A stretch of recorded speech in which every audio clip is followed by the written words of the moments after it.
Okay, I'm kind of set up. Sort of. Do you even remember that? I mean, it's been a while. I looked at it briefly. Recording in progress. Okay, so I guess it looks like we're ready to go. Welcome to the Committee of the Whole meeting for June the 25th, 2025. I'm going to be the acting chair since our regular committee chair is not here. I'll start with a land acknowledgement that I would like to acknowledge we are gathered today on the traditional, ancestral, and unceded territory of the Tla'amin Nation, as well as all Coast Salish First Nations on whose traditional territories we have the honor to live, including my home on qathet, also known as Laskidi Island. We have an agenda before us. Let me pin the boardroom so I can see everyone. Are there any changes, or would someone like to make a motion to adopt the agenda? I'm kind of set up. Director Gisborne, Sir Seconder, Director Lennox. Okay, so the motion is to, on the tables, to adopt the agenda as circulated. I'll call the question. All those in favor? None opposed, carried. Okay, I have two sets of minutes. The first set, May the 25th. Is there any changes or omissions? And if not, I would seek a motion to adopt them. If someone so wishes, Director Brander, Director Elliott. Is there any discussion on that? Seeing none, I'll call the question. All those in favor? None opposed. The minutes are adopted. And also for June the 4th, 2025, our special Committee of the Whole meeting. Any changes? Director Brander's moving adoption, looks like. Is there any seconder? Director Elliott, discussion? Seeing none, I'll call the question. All those in favor? None opposed. The minutes are carried. We have 3 delegations with us for us today, I believe, at least maybe more if there's anyone in the room. First one is Kim Markel, the Executive Director of LIFT Community Services, regarding updates on LIFT's community programming housing. Ms. Markel, if you'd like to come before us, you have 10 minutes and then we'll have opportunity for questions. Hi, everyone. Thank you for having me. Before I jump in, I want to apologize to 2 people here who also sit on City Council, because I did a delegation last week, so I'll be repeating some of the same information. And maybe there'll be a little tidbit you'll pick up here and there. My hope today is to just give all of you a quick update on what's been going on in the world of community services over the last few months. I think everyone here is aware that we unfortunately did not receive our federal funding this year for our immigrant services program. That funding did account for 85% of our total funding. So the loss of this funding meant the loss of our physical space, the Welcome Center, as well as the displacement of 3 out of 4 of our staff. So our remaining staff has been working at the library and is going to be transitioning to work out of the Community Resource Center, and has continued to utilize and lean into our volunteers to provide these very important services in the community. As well, we have a partner organization on Vancouver Island who were fortunate enough to continue to receive the federal funding. And through work with LIFT, they committed to hiring a local person 3 days a week. So we were able to bring one of our displaced staff back into newcomer services. And so these 2 part-time staff are working very closely together. We did our point in time count in March of this year. This was the second point in time count, a follow-up to our count in 2023. It was challenging times to do a point in time count because we were just weeks ahead of our emergency shelter closure. As well, we had already moved our overdose prevention site, and we had a pending community resource center closure. So the results will be shared more broadly in the fall via HSABC. However, we do have the sense that we did not see as many people as we did in 2023.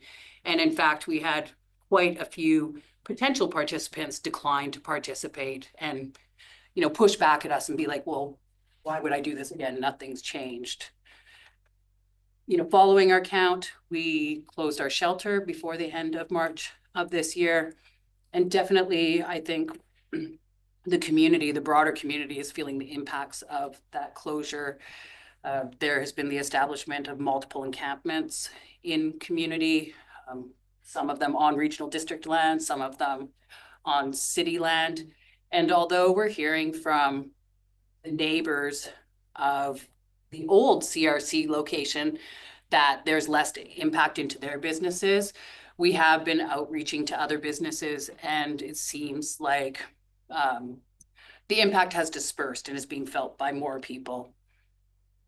With the closure of the emergency shelter, BC Housing was able to provide us temporary funding to stand up a homelessness outreach team for approximately 6 months. So that's a crew of really dedicated staff, all who experienced displacement from their job at the shelter, who are outreaching to the various encampments to provide supports. And to date, this team has interacted with close to 50 unique individuals, all who are sleeping outside, sleeping rough within the core city center.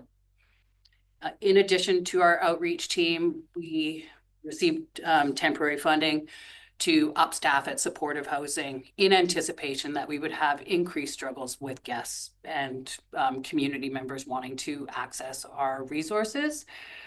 Those two funding streams are temporary as we continue to move forward in conversations about trying to find another shelter location.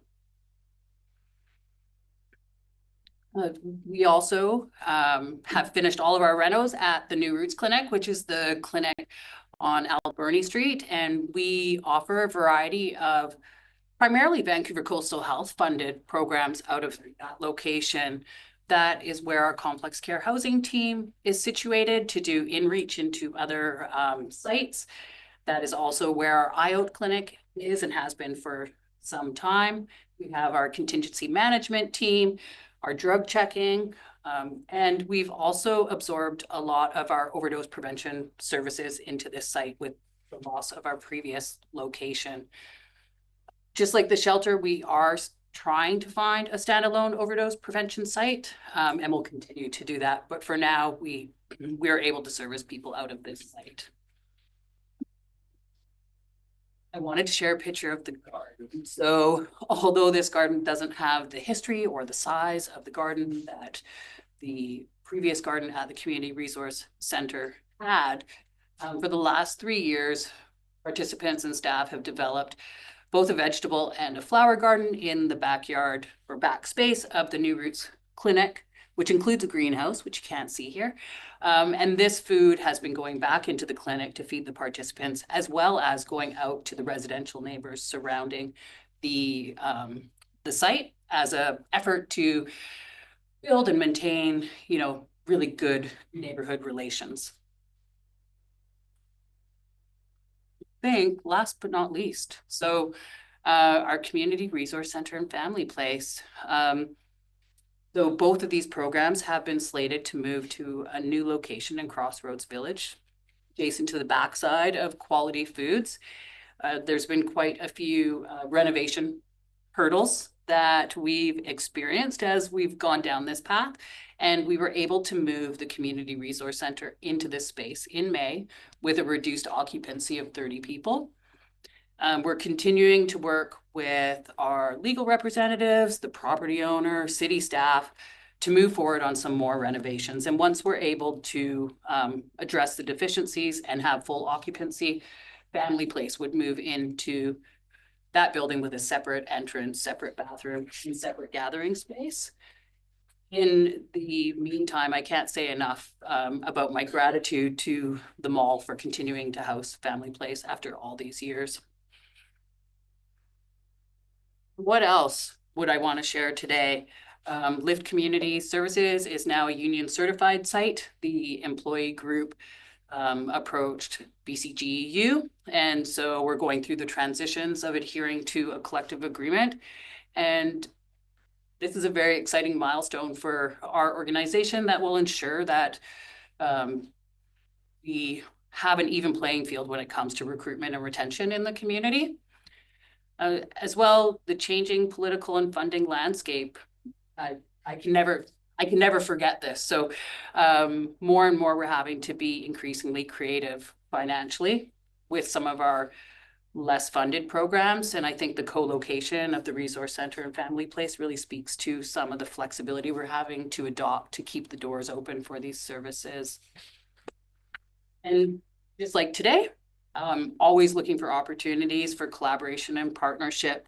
The dialogue around the most vulnerable community members is alive and well. And I think only through conversation can we address some of the stigma that this population is facing. And last, but certainly not least, when we look around, it's, you know, it's not just the participants of our services who are struggling or suffering.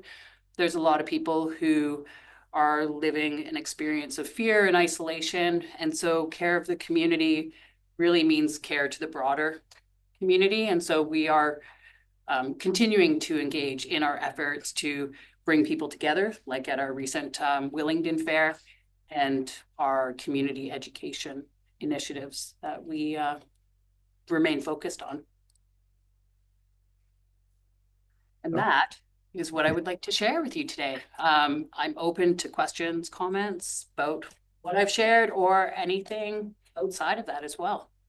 Thank you very much for sharing. There's lots going on. There's the high points and the low points, so it's a fairly dramatic time you're going through. And I will open it to the board, to the committee, I should say, for questions. Now there's, the image is small because it's not pinned, but is the Director Gisborne has his hand up, so I will hand it over to Director Gisborne and then Director Elliott, and momentarily I'll see everyone, but you're about 1 centimeter on my screen, Director Gisborne. So go ahead. I talk loud. Does it make us bigger? Makes me notice. Thank you very much for coming in today. Very disappointed to hear about the federal funding cuts for immigration services, especially as their language is to ramp up immigration. My question is about the political and funding landscape in your slide presentation. And I'm hearing, you know, you're having to get creative.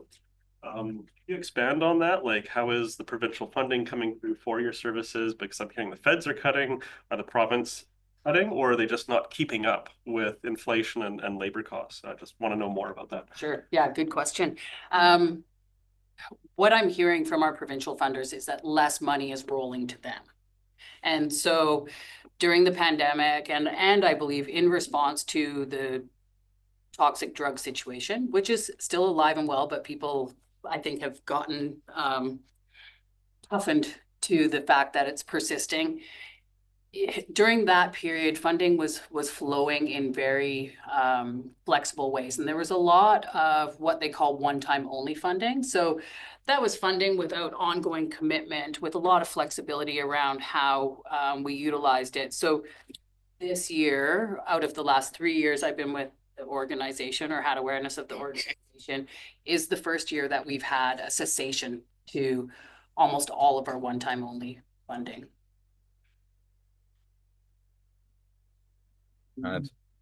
Say your question, Director Gisborne. Director Elliott had her hand up next. Actually, I have a couple of questions, if that would be okay with the chair. Yep. So my first question is, there's been an election and a bit of a tone change in the federal government. Is there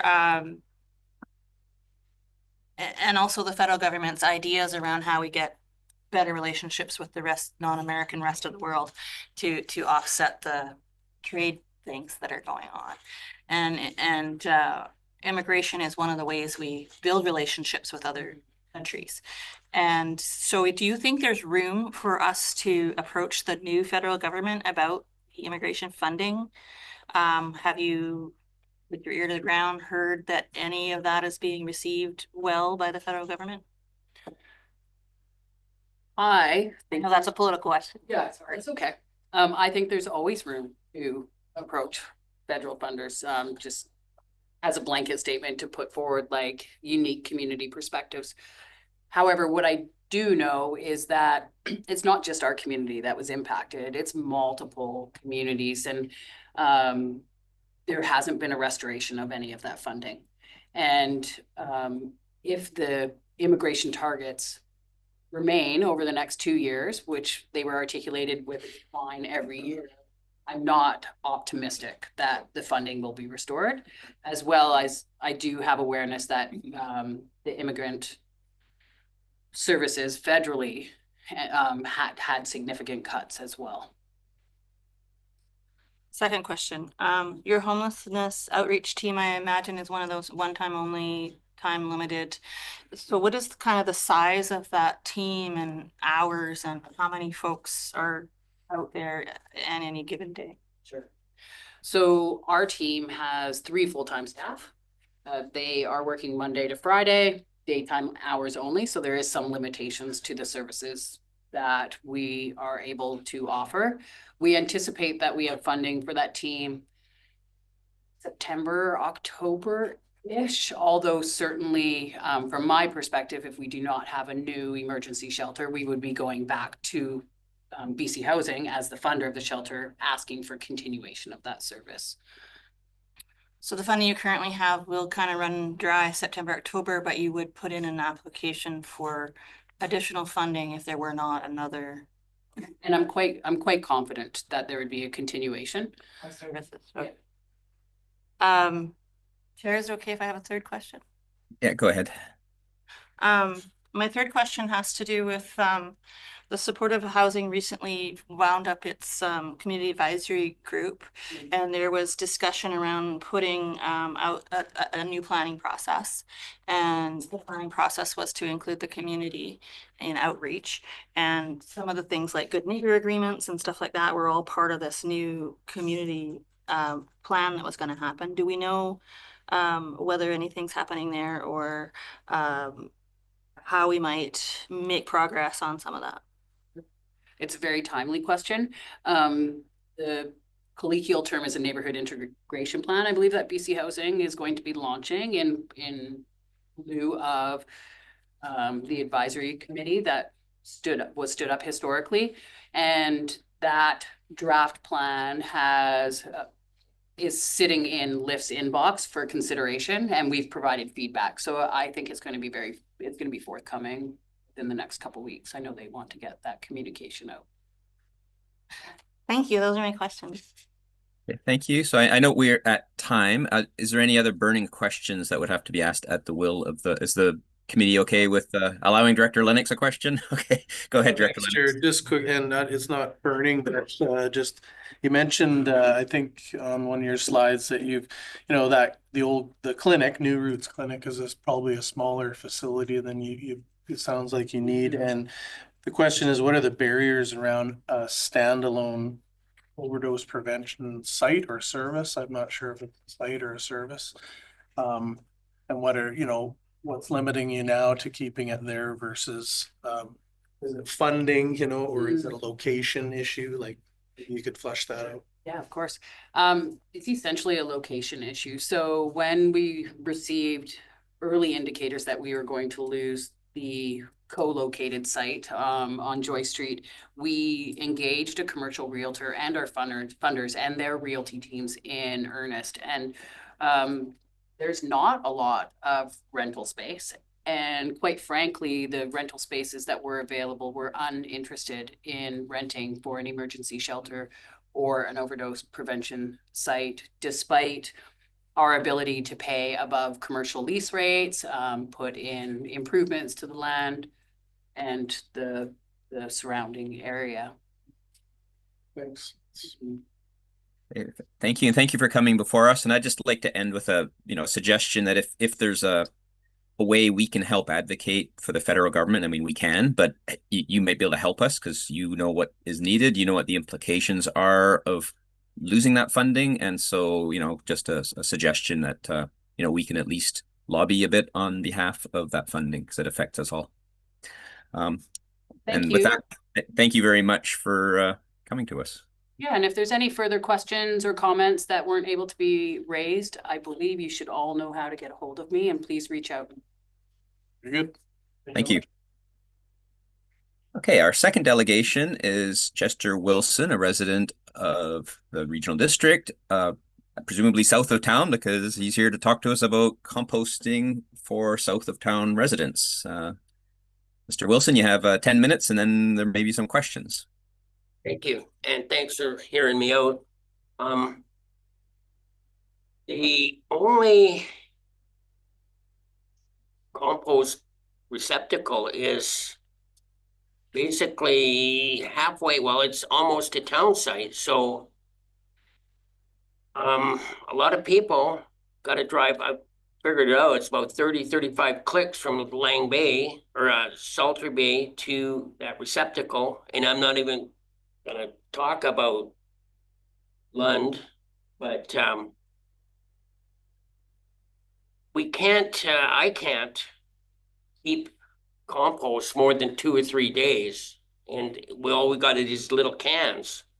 So anyway, I'll just, like you've read my email, that the operating unit here has never had bear problems with their unit. And in a Black Point, they constructed a building, and it's it would be a safe barrier to keep bears out, the odors down, you know, and the containers, they're sealed semi, but it sure would be a lot easier for everyone if we didn't have to drive all that way to dump a couple little cans. And we're talking hundreds of trips, you know, and would take probably 2,000 of those little cans to fill up a dumpster, right? So, and it isn't just me. There's a lot of retired people out both sides. So, I mean, from Myrtle Point, Saltry Bay, that would eliminate a whole lack of traffic and gas. So, I've checked it out. They've got enough room. They've got room for a couple dumpsters probably inside. And there's people there that are working full time. There's one fella there, and I don't see any downside to why you wouldn't want to have that there. It's Sunshine Disposal. I've been to their place, and I didn't see that particular type of dumpster that it's the other Augustus has got, but they're, what are they, a couple grand. So it's not a big expense to begin that program, and just save a whole lot of grief for everyone, you know. And what people are doing, they're dumping it in the bush, you know. And like today, I seen a bear in my yard, nosing around, right? So it's rats, bears, and raccoons that we're trying to. Anyways, it will save a lot of gas and time. Thank you. And we sorry, go ahead if you're not finished. That's all I have to say. I mean, it's pretty cut and dried. Thank you. And we got your letter, so we've read it, which is pretty clear. Thank you for that. And I will now open up for questions, because there may be some from around the table. So is that your hand up, Director Elliott? And then Director Brander, and then I saw Director Southcott move, but Director Elliott had her hand first. So go ahead. Thank you, Mr. Wilson. Thank you, Chair.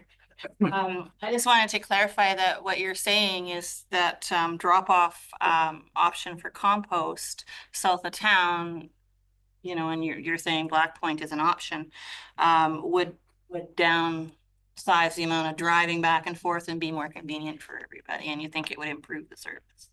Yeah, I would think that from Myrtle Point is about halfway point between Black Point and the dumpster. So everyone Myrtle Point South would be using that. And like, you guys have built this structure, it's existing, it's locked, you know, you can lock it up.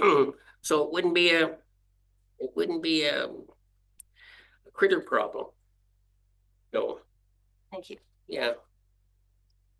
Thank you, Director Brander. Thanks, Chair. I see Mr. Cohenhoven on the screen. It's actually a question for him. Was this option considered as part of the solid waste management plan? Mr. Cohenhoven? Thank you, through the chair. I don't know that off the top of my head. I'd have to review the solid waste management plan.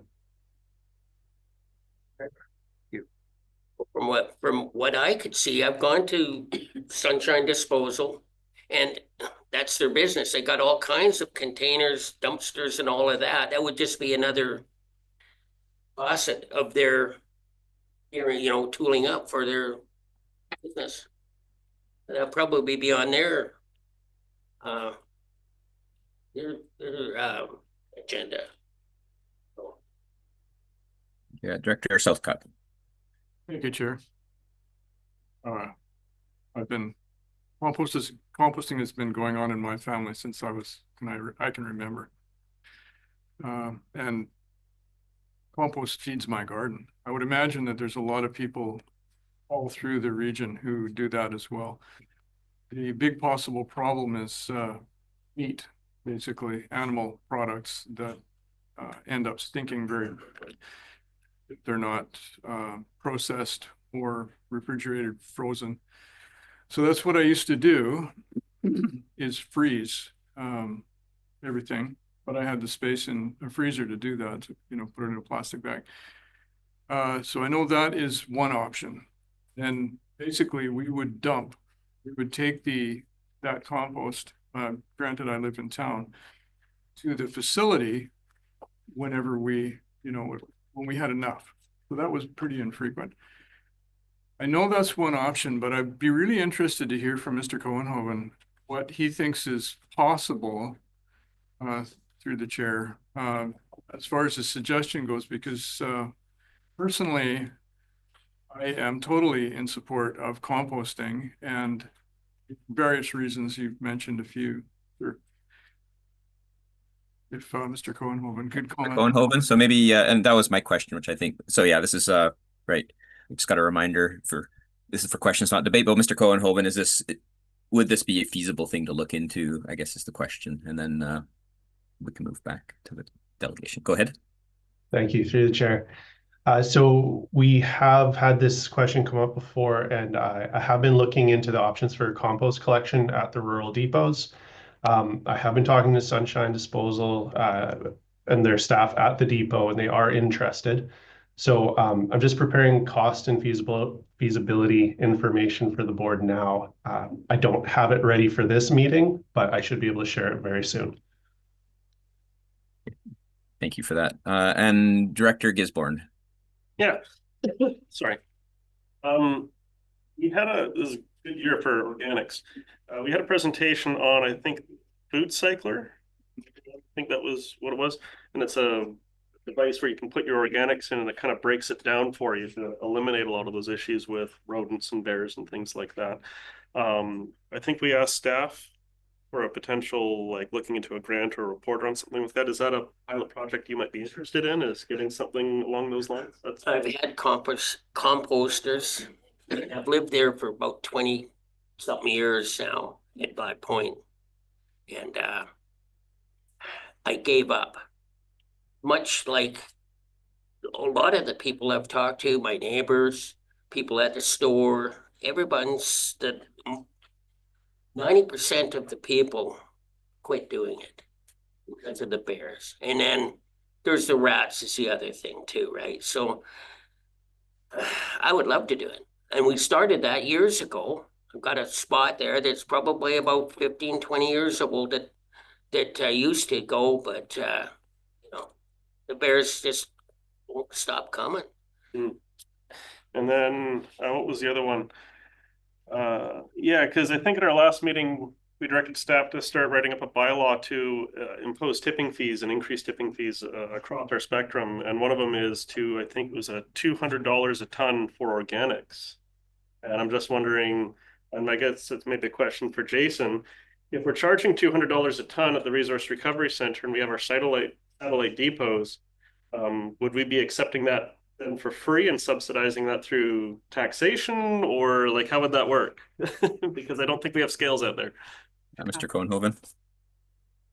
Through the chair, Director Gisborne is correct. So part of the direction on the tipping fees was to continue providing free drop-off for loads of food waste that are under 5 kilograms. So that's your kitchen countertop bin. There would be no fee. We wouldn't need a scale at the recycle depots. So this would be just a mirror of what we're already doing at the Resource Recovery Center. where we do take that for free, and then the cost of transporting and processing that food waste into compost is done through taxation. Thank you for that. And I know we're out of time, but thank you for coming before us, Mr. Wilson. We've heard you. We've had our, the board has heard you, and our manager of waste management has heard. So the wheels will be churning on how to, how we think about this. Just one last thing on that comment you were saying about it's costing to dump this stuff. Well, what they do is they take it to Seashell, I believe, and they mix her up, compost it down there, and then I just bought a dump truck load. I think it was 11 yards for $1,700. We had to pay for that. So there's money being made there. So there's if they're nailing you for dumping fees getting chipped, just they're making big money on $1,700 a dump truck load. Saying. So, Thanks. We're always looking for ways to save money on waste management because it's a very expensive service. So but thank you for that, and thank you for coming before us. Thanks everybody for your time. You're welcome. And our third delegation is Ms. Annie Wise, Executive Director of Sunshine Coast Tourism, regarding the annual report, financials, and MRDT renewal. Hi, can you hear me okay? I can. Great. I'm just going to get my screen share going. One moment.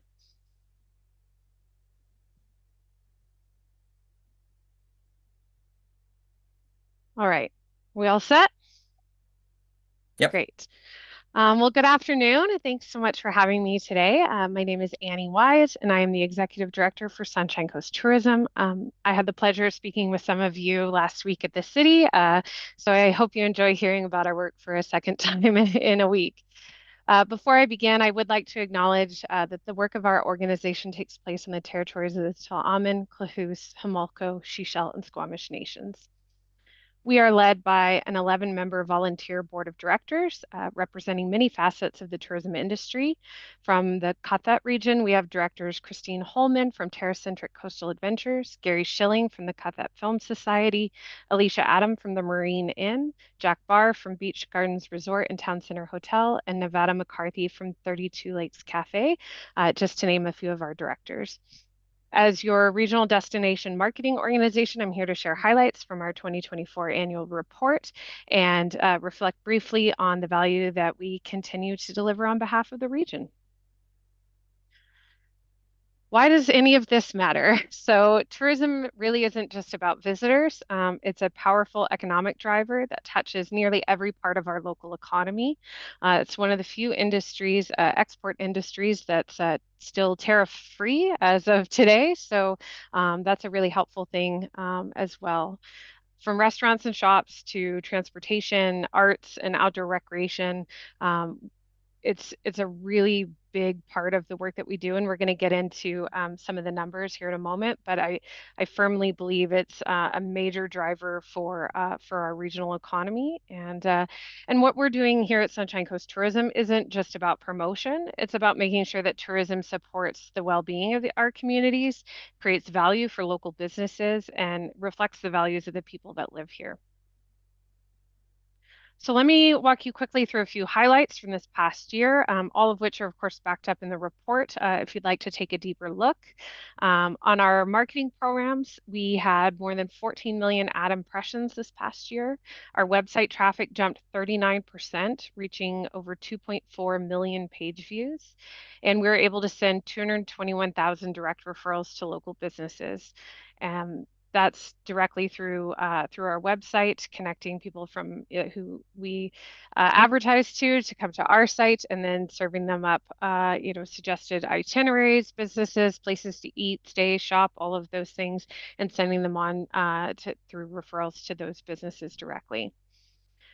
We also have been working carefully on some estimates of direct visitor spending. we conservatively estimate about $256 million in direct visitor spending annually across the region.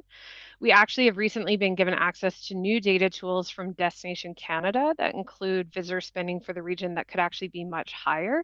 And we look forward to updating our reports as new tools and new data sources become available to us. But for now, we feel this is a very conservative estimate. Of course, above and beyond direct visitor spending, there's tens of millions more in indirect and induced impacts, such as the goods and services purchased by tourism businesses here in the community.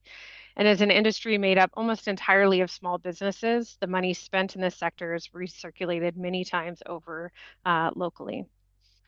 On the traditional accommodations, looking at those commercial hotels, motels, resorts, the traditional accommodation room revenues were up 10% year over year in 2024. And our focus is, of course, on improving the off-season performance. And so since 2019, looking back at, pre-COVID numbers, the total annual room revenues have nearly doubled. But the real insight comes from looking at the off-season, where room revenues have actually tripled during that time. And so it's a pretty clear indicator that our strategy is working and supporting businesses when they need it the most. Another highlight from the report is with our media program. So our media work helped our region appear in more than 57 travel media stories this year, including the New York Times, the Boston Globe, MSNBC, and many more. These are stories that reach millions, and we help tell those great travel stories about our region. It builds credibility and helps showcase the destination to travelers across North America and beyond. And 2 weeks ago, we hosted a press trip to Pal River and Texada Island that included a number of major media who've written for outlets like Lonely Planet, National Geographic, the Vancouver Sun, Seattleite. And so we're excited to see about the coverage that comes from those in the coming months. And we also recently brought a TV crew to Pal River and Lund to film an episode of a show called Carpe Diem, which will also air in the coming weeks. Of course, no destination is without its challenges. These are just a few that we are actively working on to both monitor and manage.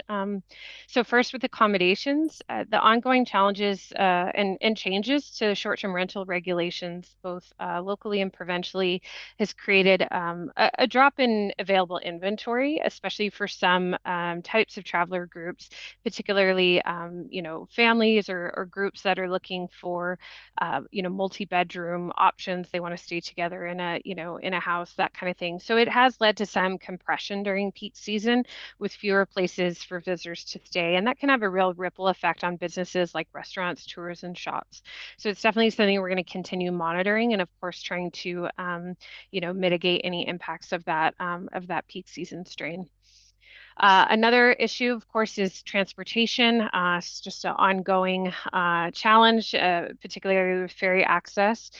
We recently released in our local industry newsletter a BC Ferries messaging guide. And so this is a tool to support local businesses, both on how to help their guests get here smoothly and navigate some of the, differences in the ferry system from, do I need a reservation? Do I not? Do I pay this way or not that way? All of these different things that can be quite confusing to people who haven't been here before. So we're trying to help businesses support their guests with that information. But this toolkit also encourages local businesses to take sort of a collective advocacy approach with templated letters and suggested messaging that folks can send to BC Ferries, the Commissioner, and other provincial decision makers. So we're hopeful that this two-prong effort can support both a better visitor experience, but also to affect change and service improvements for our region. A third challenge that we're monitoring is just industry collaboration. So, of course, one of our ongoing efforts is to really just keep everyone moving in the same direction. We work across 2 regional districts, 3 municipalities, and of course, work with hundreds of independent businesses. And we really believe that our strength comes from working together as one destination and helping position ourselves in the mind of visitors, and not with losing any of the uniqueness that comes within the individual communities and points of interest within, but about working together on that destination brand.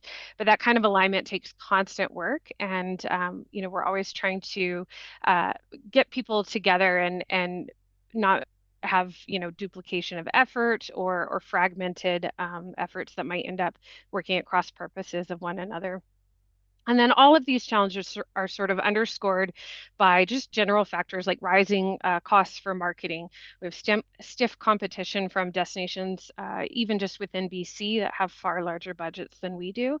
And so that's why, having clear strategy, coordinated effort, and a unified voice are really more important than ever.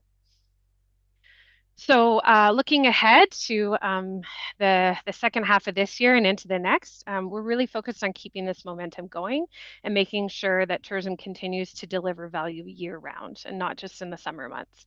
So we'll be rolling out the beginning of our new 5-year strategic plan, which includes a look at growth in sectors like small meetings, corporate retreats, and business travel, as well as sport tourism and film production. We feel that we can play a stronger role in these areas and that it's a good fit for our region and will help diversify our visitor economy apart from solely leisure travel. We'll also continue to invest in more data and research so we can better understand our visitors, how to support them and serve them better, but also to provide good insights to our partners and also local governments and all of you to support informed decision making. We know everything from emergency planning to local infrastructure needs to have the visitor economy in mind, and everything from visitor volumes and how many people are here at different times can really impact the decisions that you're making. So we want to help support you in that. We'll also be working to deliver more training and workshops for tourism businesses, helping them to adapt to market trends and respond to evolving visitor expectations, digital, their digital presence, everything that's going on with AI and how that can impact marketing in the tourism industry. So, overall, everything that we're doing in the coming year ties back to our primary goals, which are to support local business success and ease seasonal strain, build a strong and sustainable tourism economy that reflects the values of the communities that we represent. So we're grateful for your partnership and your contributions. Of course, you have a copy of the annual report in full. I'm happy to answer any questions you have. And in closing today, I come with a request for a letter of support from the regional board, and this would be to support our upcoming application to the province to renew the municipal and regional district tax for our region. That's the sometimes referred to as the additional hotel tax or the MRDT. In addition to the renewal, our board, Sunshine Coast Tourism's board, has also unanimously voted to proceed with a proposed increase from 2% as it's currently set for that levy to 3%, which is what's allowed from the provincial regulations. I've sent a backgrounder document, which of course is included in your agenda today, and an example template of the letter of support. But I'll just very briefly summarize the main points. So first of all, this is not a resident paid tax. It's a tax that visitors pay on their overnight accommodation when visiting our region. And it's been the primary source of funding for tourism marketing programs in our region for the past decade. It's how we've delivered the results that I've just shared with you. And it's also provided a source of funding for affordable housing. So of course, as I'm sure this board is familiar, a share of the MRDT that's collected specifically by short-term rental properties like Airbnbs is channeled through us and returned to the regional district for provincially approved affordable housing projects.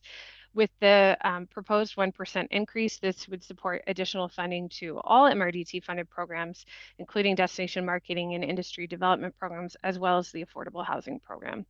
So what's important to know is that this funding model is initiated and supported by the tourism industry itself.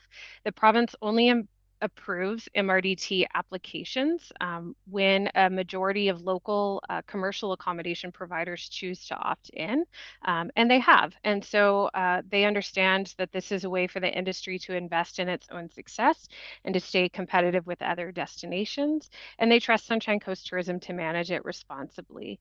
So our application, as has been for the last several MRDT renewal cycles, is subject to strict provincial guidelines, including the submission of a 5-year strategy, annual plans, and annual reports. And this regional board's letter of support is a required part of that renewal process, as well as it was 5 years ago at the last renewal. So it's really just a simple letter that confirms that the board recognizes the value of this program and supports the continuation of the partnership. So I'll leave it at that. We trust that you'll continue to support this incredible program and build on our shared success. Thank you so much for your time, and I'm happy to answer any questions that you might have. Thank you. I'm going to stop sharing my screen. Thank you for the presentation, and I'll open up for questions. I see Director Gisborne. Thank you, Chair. Sorry, I have 2 questions. The first one is about the short-term rental regulations that have come in from the provincial government. I know our community prides itself on having lots of large community events, Catholomew, Prisma, I could go on. When these events occur, we get a large influx of individuals to our community. And as I've been hearing, the short-term rental regulations are kind of putting a strain on the supply of accommodations. How is that impacting our community? Like, are we hitting 100% capacity and running out of space? And like, are these short-term rental regulations from the province doing more economic harm than good, I guess, is kind of my question. Like, how is that impacting us? Ms. Weiss, go ahead. Yeah, it's a great question. It's definitely something that we're monitoring really closely. I would say that we are definitely very close to peak capacity at certain times. And of course, I wouldn't ever recommend that any community plan for, the couple of times a year that you might be at peak capacity. What we're watching for is that sort of tipping point where, if we're spending several months of the year at peak capacity, then we're really missing out on opportunity.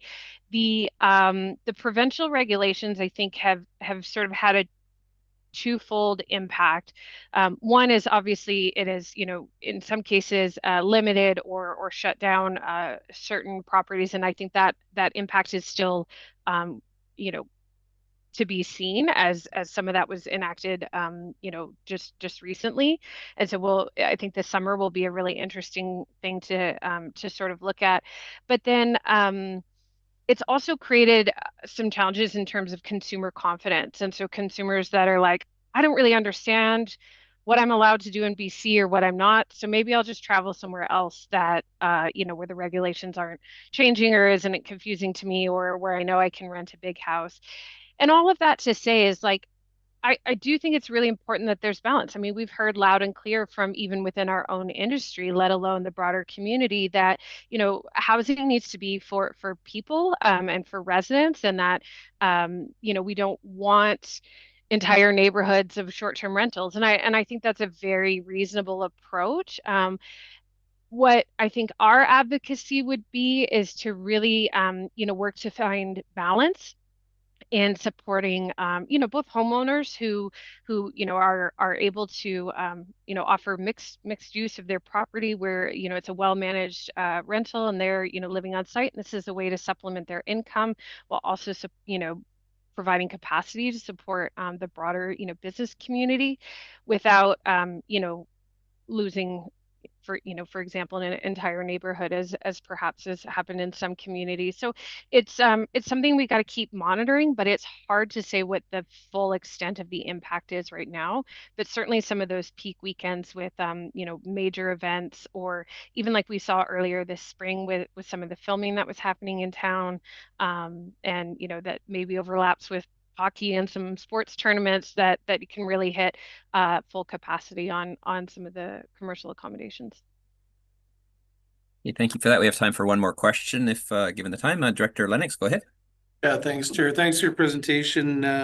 I'm glad that just reading it, one of your pillars, pillar number 3 is community well-being. I think, you've probably heard from me before and maybe that there's also impacts to this great work that we're all doing on tourism. And so my community, my area has impacts that I'm considering as we gather this tax on people and their visits to my area.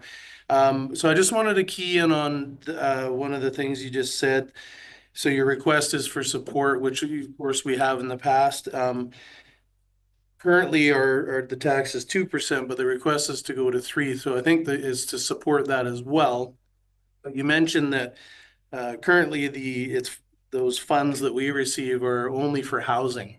And so to be used for, targeting housing in the tourism sector. But if we increase it to 3%, we'll be open to the other streams, such as impacts, other uses for that funding. Am I correct? Did I hear you correctly? Twice. No, so the allowable uses of MRDT funding are strictly governed by the provincial legislation. So the tourism marketing programs and is the primary use of funding, and then there is some allowance for through that stream that's collected by short-term rentals to be used on affordable housing projects. The MRDT cannot be used for other types of programs like infrastructure or waste management or things like that. That's not allowed by the provincial regulations. But if it's all right, I might expand just to say that I think what I'm hearing is that careful management of tourism is really important, and we want to make sure that we're growing tourism in a way that's sustainable and respectful of of its limitations, both on the environment but also on the people that live here. And I think that really underscores the work that we're doing. I know in the report there's some details of just like some of the examples of ways that we're trying to mitigate those impacts over the past year. It's certainly our strategy and our approach is not just growth for growth's sake. It's about making sure that we're really being thoughtful in how we grow. And so the additional funding that increasing from 2% to 3% would bring our organization is an ability to even expand on things like our visitor education program. So making sure visitors get the message loud and clear when there are fire bans, how to be a responsible camper and leave no trace practices. Those are all areas that can be under the umbrella of tourism marketing that we can do more of if we have more funding. Thanks for the clarity. Thank you. So we're way over time. I see Director Elliott has a question. So is there unanimous consent? Okay. So we'll ask the question and then also consider the ask. So Director Elliott, go ahead. Thank you, Chair. I had a kick at questions over at the city, so I was trying to make sure everybody else got a chance. But I did want to ask or make the point or ask the question around data collection and separating reporting for our region versus the lower Sunshine Coast, so that when we are hearing data, we can, particularly when we're talking about challenges, ours might be different than the lower Sunshine Coast, and the scale of matters might be different from the lower Sunshine Coast to here.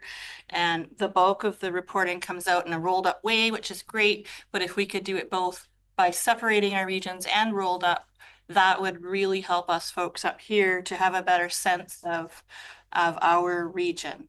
And I'm just wondering if that data collection can be done in the future to be able to report out better about the qathet. Yes, absolutely. It is something that is a conversation we have very regularly amongst our staff, amongst our board, and with our partners.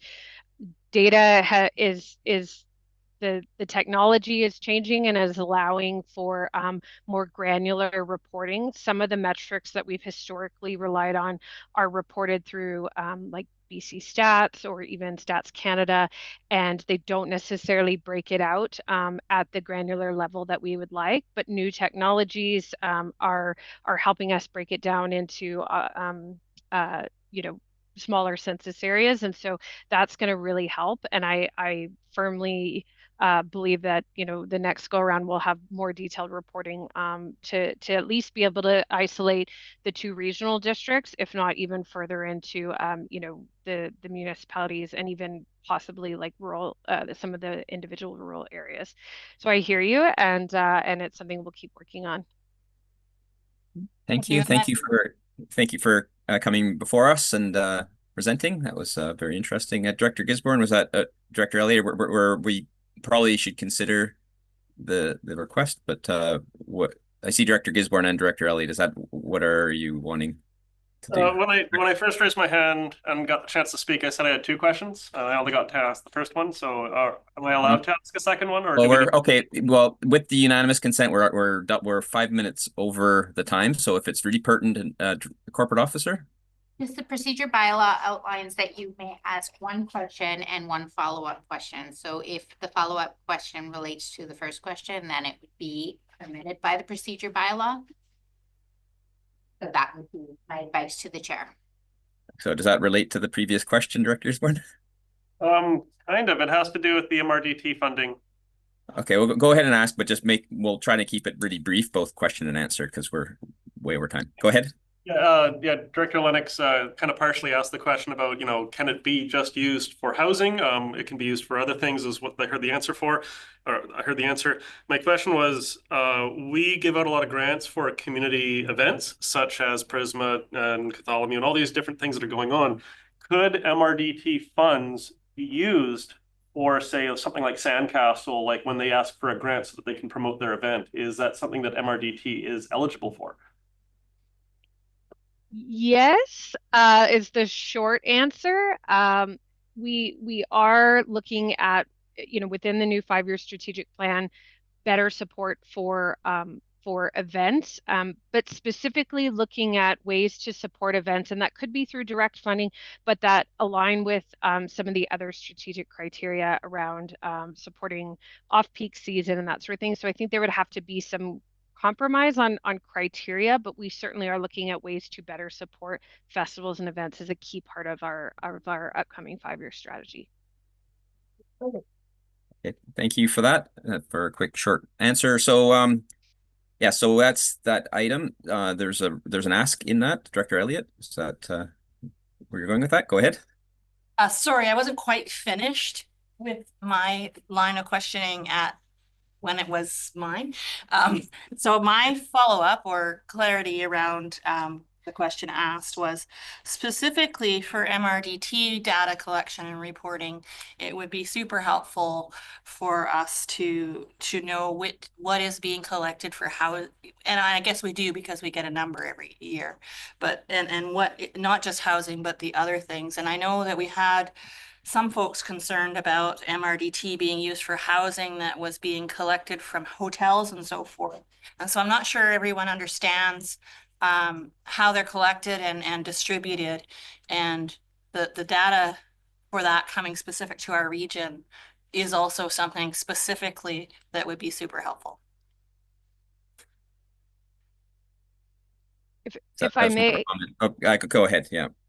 Sorry, just so very briefly, the Ministry of Finance will not break down the detail on MRDT any further than the totality of the region that we represent due to tax privacy laws. We get two numbers from the Ministry of Finance. One is the amount of MRDT that's coming from the traditional commercial accommodation sectors like hotels, motels, resorts, that kind of thing. And then the second number is that comes from what they call online accommodation platforms, being the short-term rentals like Airbnb and VRBO.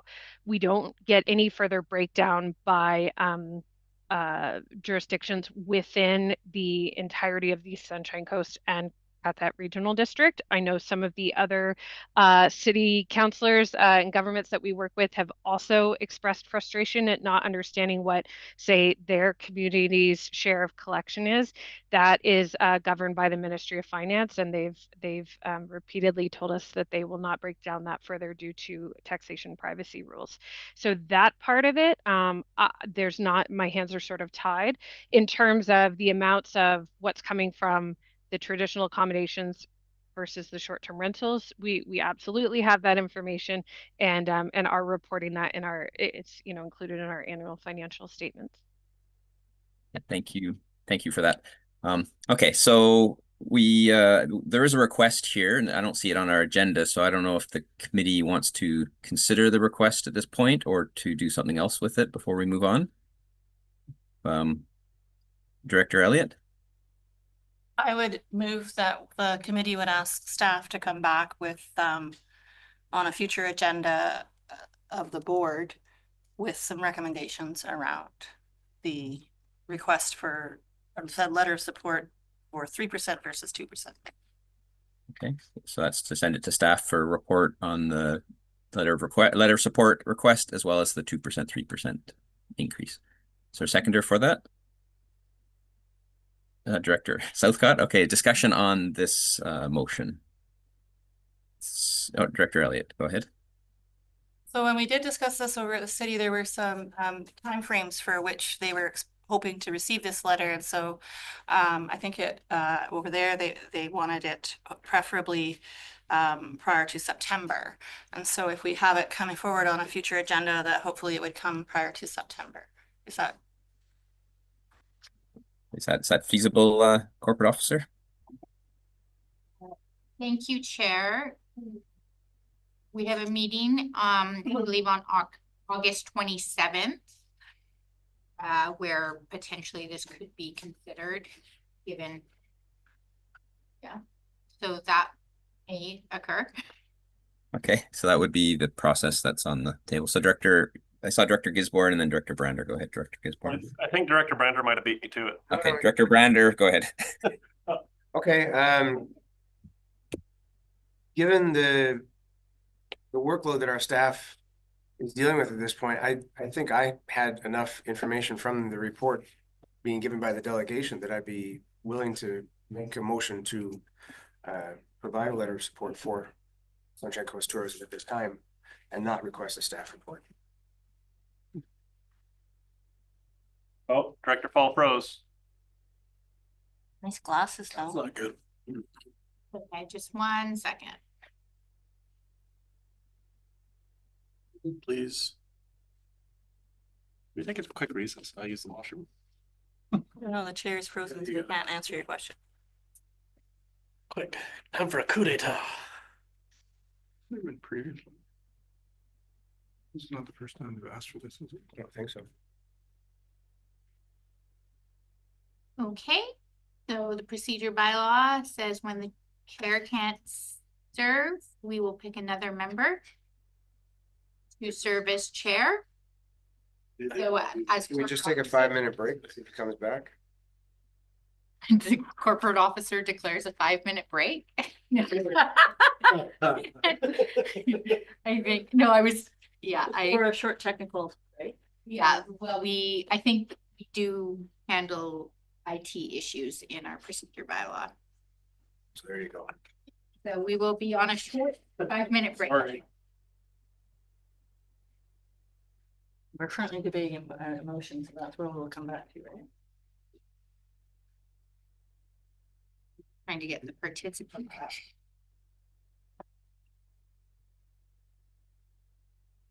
Ready, freeze? No, just, I think, our chair, of the meeting, To try and fix things, it's likely an internet issue on his end. we can remove Roger right now and then.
One into debate first of all.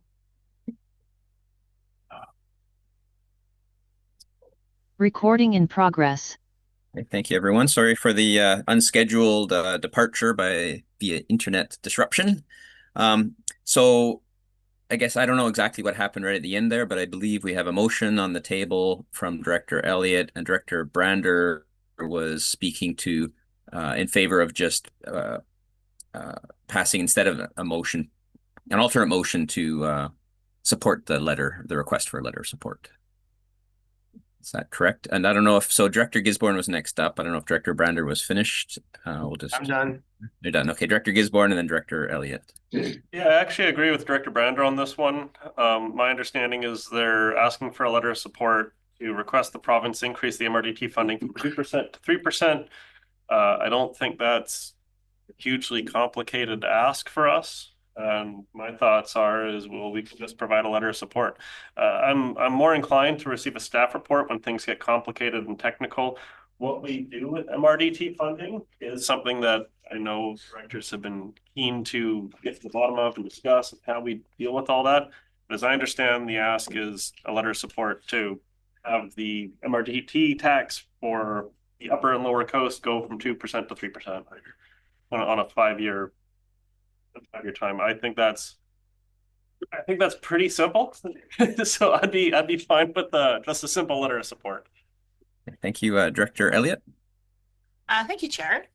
So with respect to the idea of doing the support for a letter to make a change to 3% from 2% without a staff report, I'm against that notion, so I wouldn't vote in favor of that. I know that staff are super busy, but in all fairness to good governance, I think that we should ask what the implications might be to this change prior to considering supporting it. So my inclination is it doesn't have to be a huge report, but to ask staff what the implications might be of the change so that we might become informed of anything that we need to know prior to voting in favor of supporting that change. So that's how, so I would vote in favor of the motion that we made in support of gathering information that might be pertinent prior to making decisions. Thanks. Thank you for that.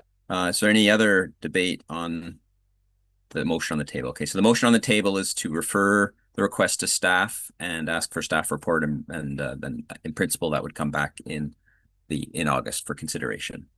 Okay, that's the motion on the table. I'm going to call the question then. All those in favor of that motion? All those opposed?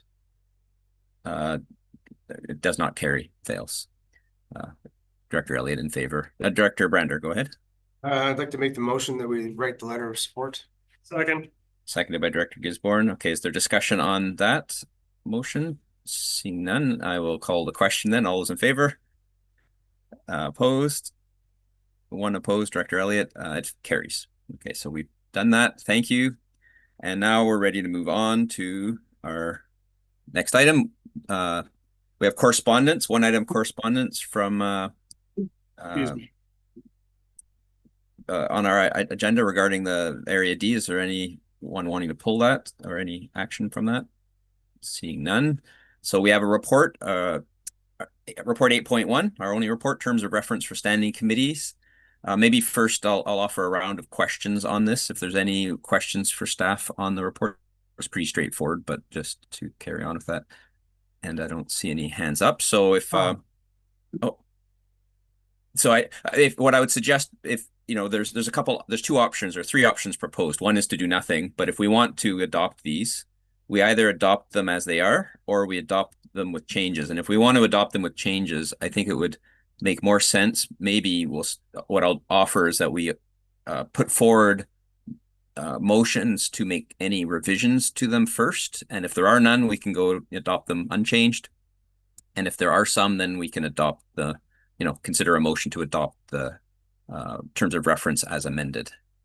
If that makes sense. So maybe I'll open it up to see if anyone wants to suggest any changes to those. I don't see any hands up. I have some, so I'm going to let's pull up my thing here. Where is it? Okay, so if we look down on, I have a couple, and a couple of them are questions. So I got 4 that would apply to all of them. Let me just get down to the right place here. And thank you, CAO, for writing this. I think it's very good information. On the 4 of them relate to all 3. The first one is on the purpose, and the purpose says, formation, on the formation of the, which is on the first page of each one of these. And the formation says, may establish a committee. And maybe the question, maybe I'll direct the questions to the CAO since he wrote this. It says to create a committee. Would it make more sense for that to say the committee? Because everywhere else is referring to the committee. It's kind of a minor change, but it's just struck me as not as clear as it could be.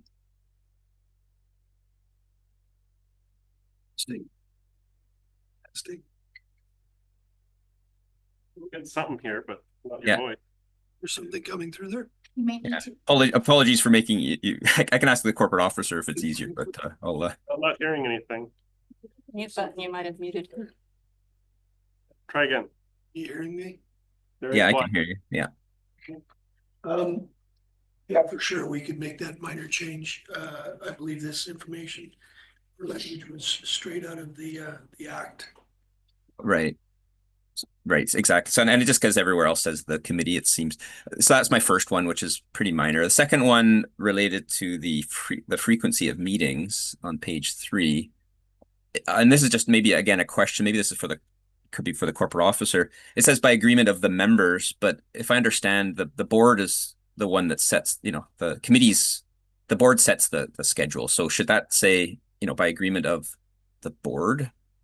As per the procedure bylaw, that's just a question. I mean, I'm fine with it as it is. It just struck me as odd that I don't think the members of the committees set the schedule. I thought it was the board that set the schedule.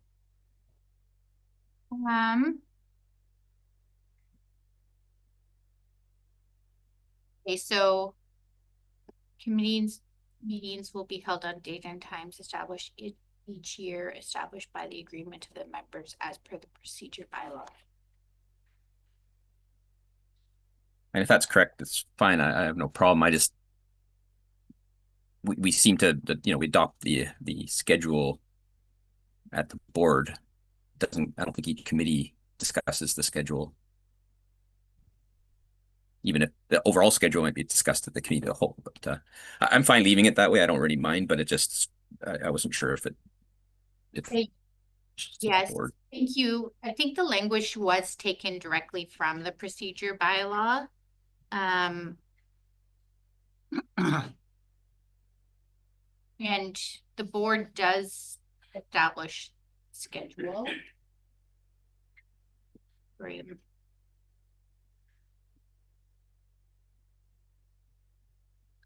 Okay, well, maybe I'll let the corporate officer mull on that. And I'm fine either way, but if it's just I'm being a bit pedantic here, but if we're going to do this properly and formally.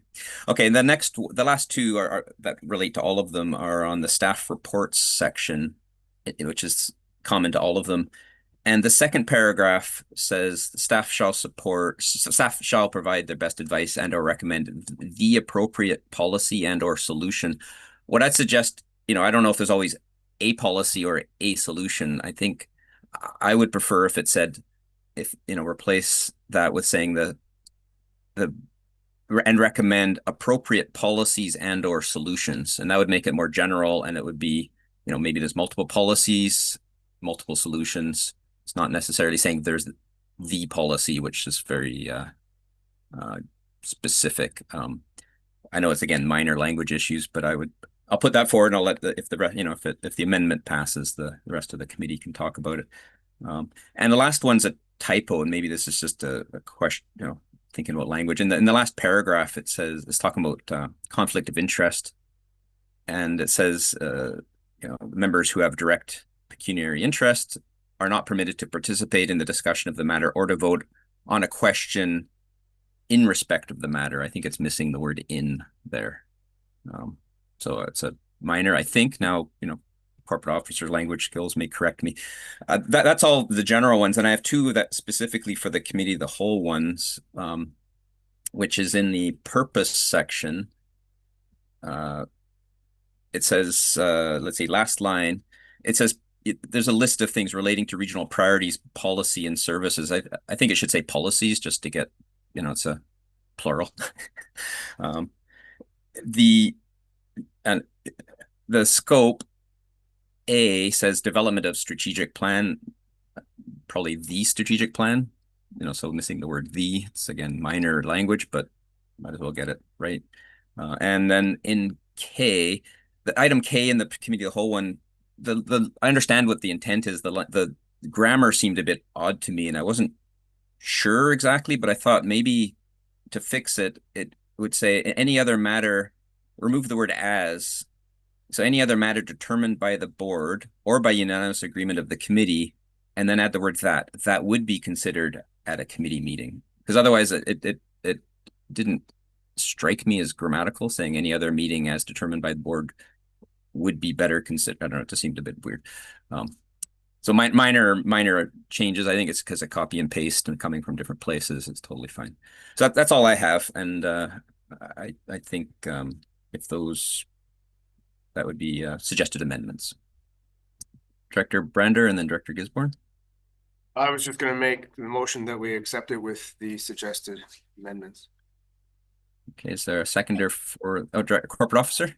And just some direction. Staff will take the direction about frequencies of meeting and scheduling the meetings and bring it forward to the board meeting with information and correction if needed. Right, sure. Get the correct one there. Is there a seconder for that? And I saw Director okay, yeah, Director Lennox. Discussion on that. Director Gisborne was next, and then Director Elliott. So go ahead, Director Gisborne. Thank you, Chair. When I got this item, I read the agenda. I had to think, as I had to remember discussion that we had in 2022 when we gave this direction to staff over 2.5 years ago to come up with terms of reference for standing committees. I took a look at my notes. It's pretty much the same kind of thing that's in the staff report.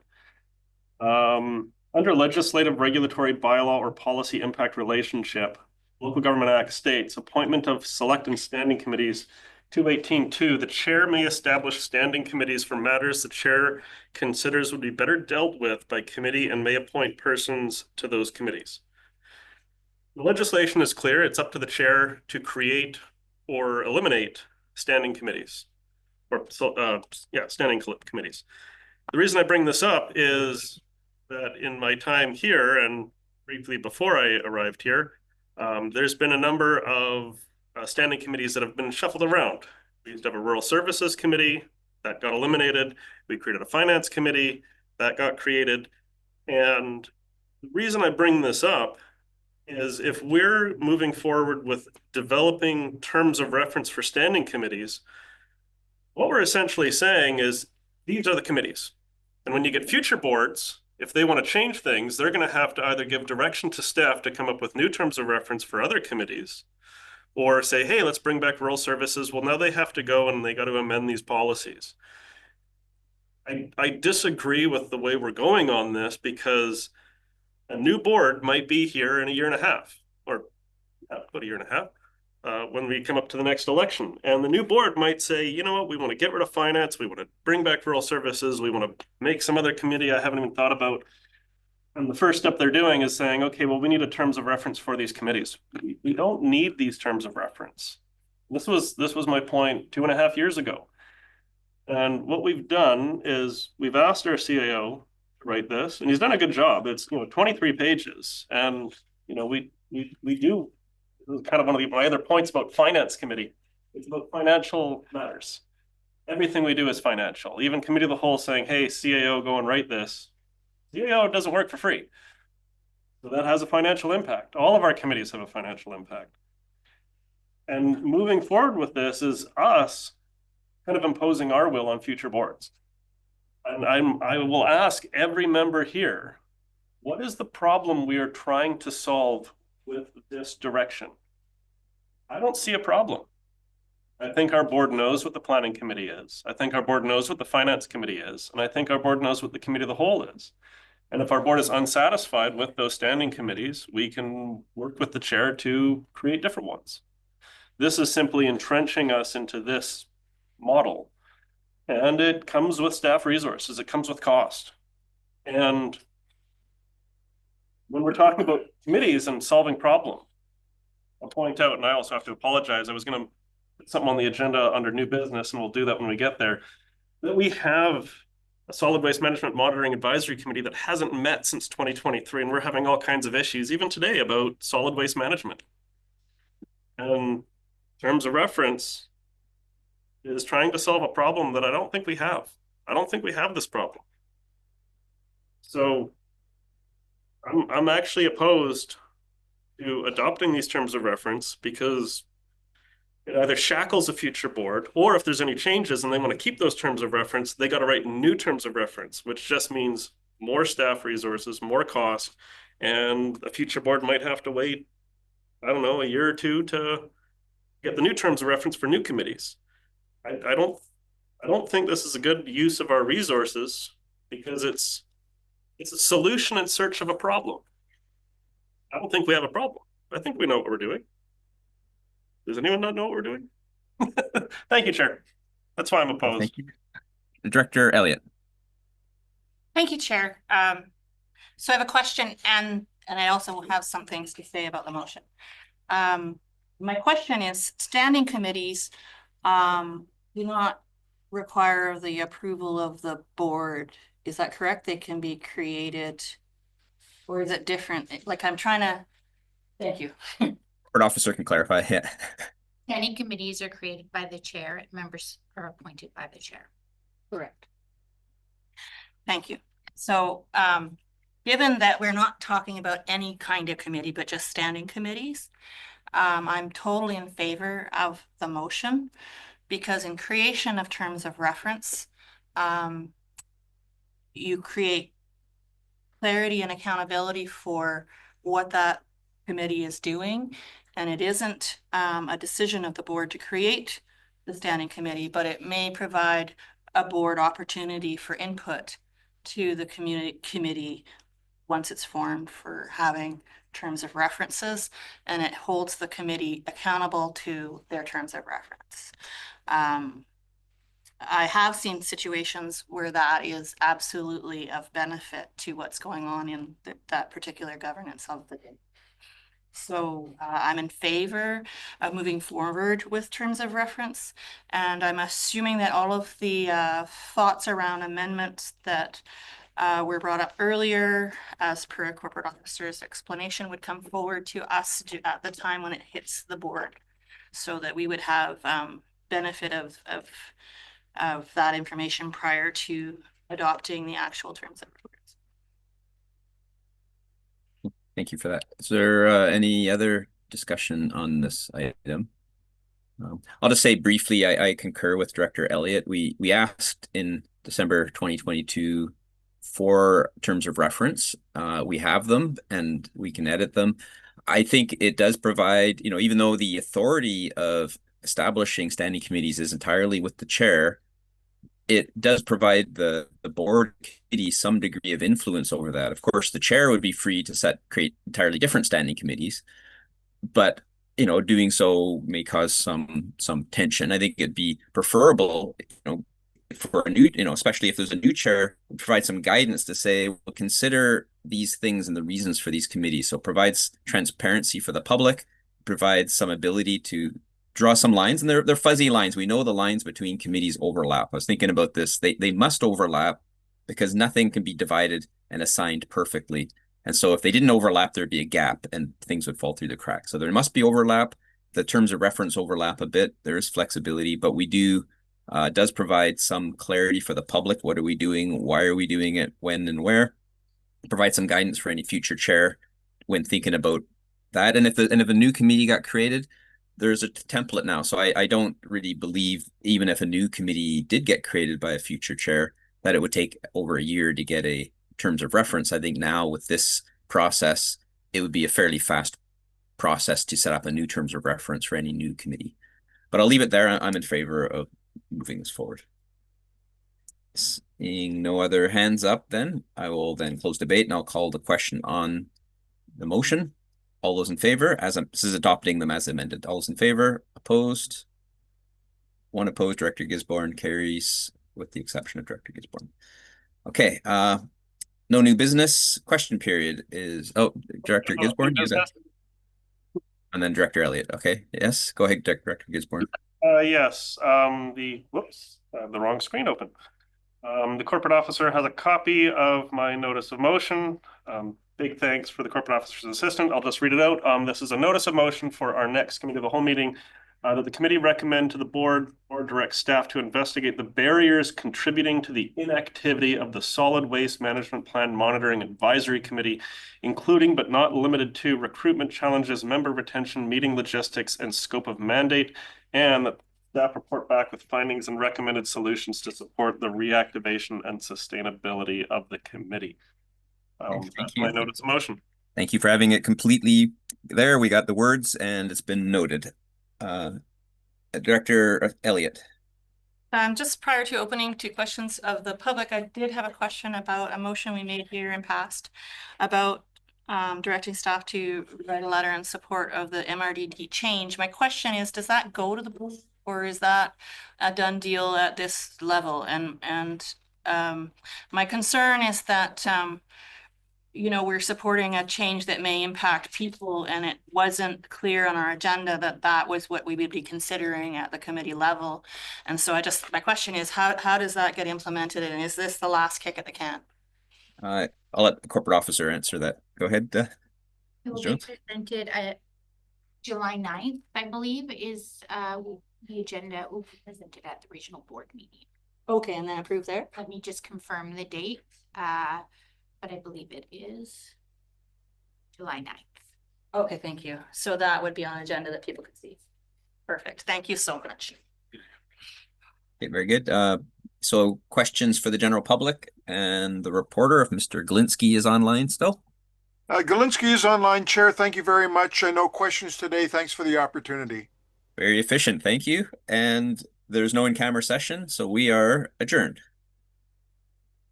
Beauty. So you all at 4. 4, okay.